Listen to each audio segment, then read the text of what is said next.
Jio petrol pump Akola road या ठिकाणी हिंगणा कारेगाव येथील अक्षय जाधव आणि चेतन जाधव हे पेट्रोल घेण्यासाठी आले होते। पेट्रोल पंप ऑपरेटर यांचं असं म्हणणं होतं की तुमचं जे पेट्रोल असेल ते तुम्हाला मोटरसायकलमध्ये पेट्रोल टाकून देतो, पण कॅनमध्ये देत आहेत। आम्ही पेट्रोल ते त्यांच्याकडे पेट्रोल साठा होता, परंतु त्याचं असं म्हणणं होतं की तुम्हाला कॅनमध्ये देता येत नाही, कलेक्टर साहेबांचे आदेश आहेत। परंतु ते आरोपी यांनी कॅनमध्ये पेट्रोल टाकण्याचा आग्रह धरला, त्यांनी ते नकार दिल्यामुळे त्या ठिकाणी त्यांचे वाद झाले, एकमेकांना शिवीगाळ झाली। मग त्या गोष्टीचा त्यांना राग आला, मग ते दोन्ही आरोपी घरी दिले आणि घरून तलवार आणि कोयता घेऊन आले यांना धमकवण्यासाठी, पेट्रोल पंप ऑपरेटर यांना धमकवण्यासाठी।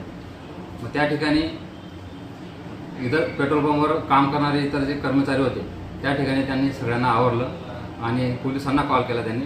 त्यानंतर पोलीस गाडी पण त्या ठिकाणी पोहोचली आणि पोलीस गाडी पोहोचण्याच्या अगोदरच ते आरोपी त्या ठिकाणून पळून गेलेले होते। मग आम्ही तात्काळ रात्री टीम रवाना करून सकाळी या गुन्ह्यातील 2 आरोपी यांना अटक केलेली आहे, अक्षय जाधव आणि चेतन जाधव।